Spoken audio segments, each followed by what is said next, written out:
Hello, hello, hello. Welcome to Run It Back, the show where we try to get things right the second time. In today's episode, we're going to be going over the top 10 commons from Outlaws of Thunder Junction. So these are going to be cards you're going to be seeing often and ones that you're likely going to be looking for, potentially over even some uncommons and even some rares in the set. So let's go ahead and dive into it now. At number 10, we have the Voracious Varmint, a 2 mana 2/2 Vigilance Varmint creature with the ability 1, sacrifice Voracious Varmint, destroy target artifact or enchantment. So I put this one specifically on the list, and it's also at 10 because of the bonus sheets. If you take a look at things like the Crime bonus sheet as well as the Big Score, there's all kinds of artifacts and enchantments throughout there that might need to be removed. We've got things like the new Sword that has protection from instants and sorceries. We also end up having things like Leyline Binding. We also have our new Oblivion Ring style card. All kinds of little things that just kind of be utilized as removal spells or bonuses. There's lots of good stuff. And so to paste this ability of destroy target artifact or enchantment on top of a 2/2 body that has vigilance anyway feels really good to me. So this is a card I've got no problems playing main deck all the time. I'm actively looking towards it. However, it's not something that's saying, oh, green is wide open. Oh, I'm very excited to play green. So this should be just something that you'd want to pick up as you casually are already in green in order to kind of maintain your board presence. Number 9.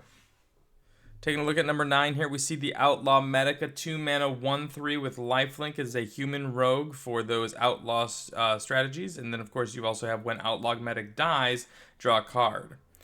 So I think this is going to be really good in two different decks. The first deck that I see this being particularly strong in is in the blue-white do not cast cards from your hand on your turn strategy.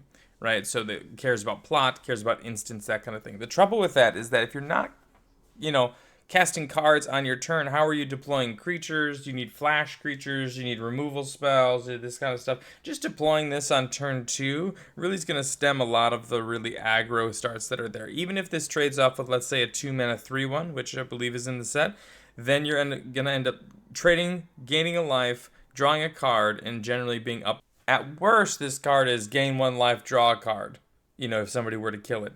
But a lot of the times, it's going to end up having, multiple effects to go on this. The other strategy this plays really well in is black-white, where black-white wants to sacrifice their own creatures for value.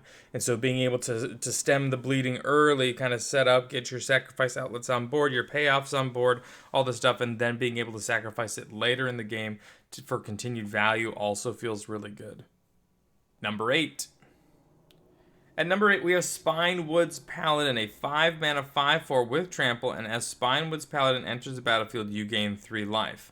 Now, you can also plot this for 4, therefore spending your turn 4 to cast 4 mana, while then also casting it for free on turn 5. I think this is going to be a really big card to stabilize in the format. I think there's going to be some aggressive strategies in both red-white and red-black. There's going to be some red-blue tempo strategies, these kind of things that really can get your life total down quickly, and having a big 5/4 blocker that gains you 3 life as it enters play is going to be kind of a big deal. This is going to be a lot of life to gain, which is really going to help stabilize your board presence. I expect this to play really well in blue-green, which might be able to ramp it out a little bit sooner with the likes of the blue-green uncommon Doctor, as well as red-green, because red-green cares a lot about having power 4 or greater. So these two strategies want to kind of go a little bit bigger, have a couple more expensive cards, and something like this to stabilize, to really get you into that, 5-6 mana works well. The other thing about this, the last thing about this, is that it works excellently in pairs. On turn 4, you can plot it, and on turn 5, you can cast it, therefore deploying 2 5/4s on turn 5, gaining 6 life, and really putting things out of reach for anybody who's going to end up trying to burn you down. Number 7. Coming in at number 7, we see Mourner's Surprise as a 2 mana sorcery in black. To return up to 1 target creature card from your graveyard to your hand, create a 1/1 red mercenary creature token with the tap ability to target a creature you control, getting +1/+0 until end of turn. Now, this card, I think, is something that's usually pretty underrated, where you're able to kind of get an effect a lot of the times in black or white, and then also having a 1/1 attached to it. Now, normally, I would be pretty upset about just playing regular Raise Dead, black mana, return target creature to your hand, and even 2 mana for that sort of effect is pretty overcosted and not something that I'm interested in.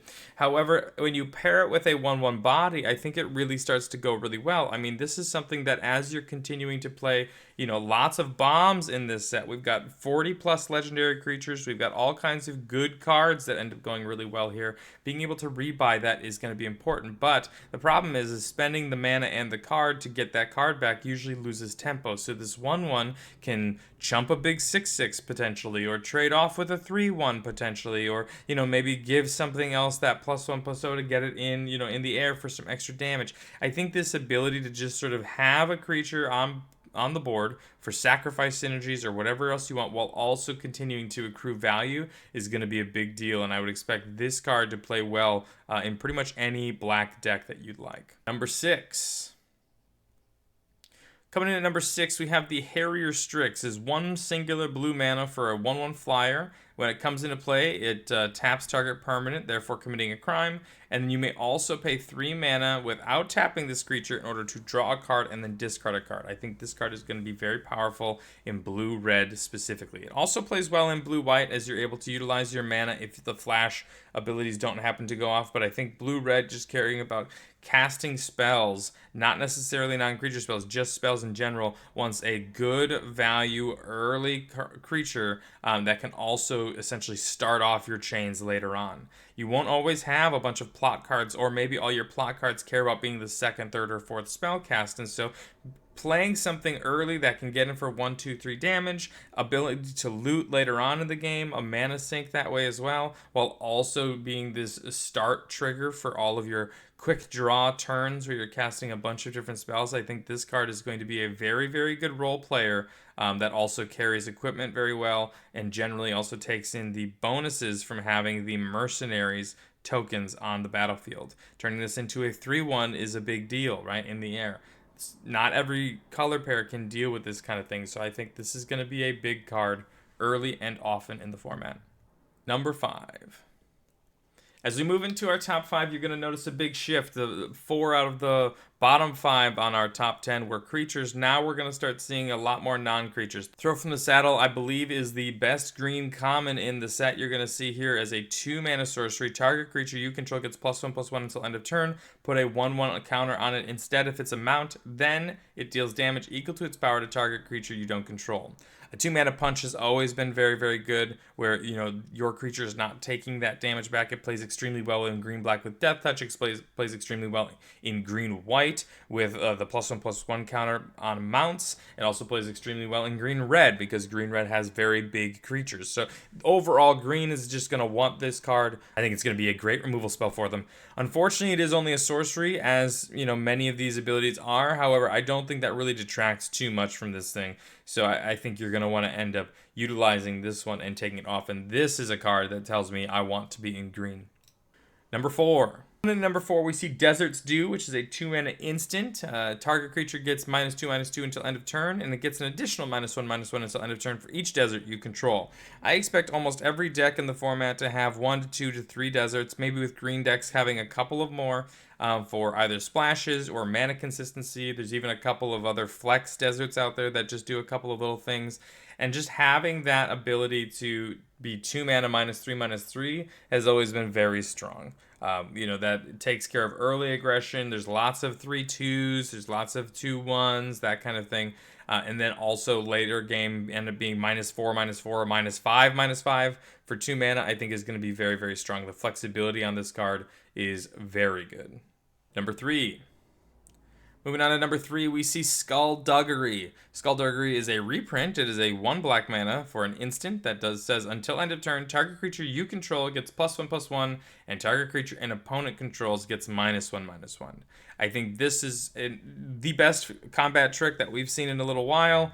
Even though it doesn't necessarily give First Strike or Death Touch or anything along those lines, you win almost every single combat that you cast Skullduggery in, and this also gives you the potential to win 2 combats. And what I mean by that is if you're attacking with 2 3/3s and your opponent is blocking with 2 3/3s, You pump one of your guys, you minus one of their guys, and you still have both of your creatures at the end of said combat, whereas not every combat trick can do that. This also picks off mercenary tokens in order to get your bigger guys through, and of course, finally, it commits a crime at instant speed for very cheap. So, if you end up playing something like the Marchesa deck, where you're playing 3 colors, if you want to end up setting off your blue or red cards that care about having multiple spells cast in a turn, this is going to play really well. In general, this is just extremely efficient for what it does, and really helps send you over the edge, particularly in a set that's all about creatures, all about legendary creatures, and therefore a lot about combat and interaction. This is about as efficient as it gets. Coming in at number 2, we see Trick Shot. As a 5-mana red instant, Trick Shot deals 6 damage to target creature and 2 damage to up to 1 other target creature token. So I thought this was a really, really powerful, seeing that we were able to take care of 2 threats on the battlefield. There's all kinds of little tokens that come around. Worst case scenario, you're picking up a mercenary token. However, there's other tokens that could be available that you really want to end up taking care of. And just 2 for 1ing your opponent for 5 mana is great. Normally, I'm not a big fan of 5-mana removal spells in Limited. However, it seems like this is going to be a little bit of a slower format, and this one in particular takes care of just about everything that the format has to offer, with the exception of a couple of rares or mythics. So, Trick Shot to me seems like it's an excellent choice. I would pick this one early and often. The problem with this is that you're going to have some trouble playing it in multiples. A lot of our other cards, you wouldn't mind drafting 3 or 4 of them. This one, I think you probably want to stop at about 2 or so. Number 1. As we top out our top 10, our number 1 choice here for commons is the Desert Land Cycle. These are dual lands. They tap for one of 2 different colors. There's 10 of them, so each color pair is represented, and as they enter the battlefield, it deals 1 damage to target opponent. So continuously pinging down your opponent while it's continuously applying pressure is big, but more importantly, it is a free way for you to commit a crime on your turn. So this way, any of your crime sort of strategies in blue, black, red, there's even a couple in white and green, really care about committing crimes. These lands are going to be some of the best ways to do it. The other option that I love about these is that there's plenty of things in green particularly that go and search up deserts. Some of them put them on the battlefield, so that way you can end up committing crimes at instant speed. And in general, I think these things are going to be very, very sought after.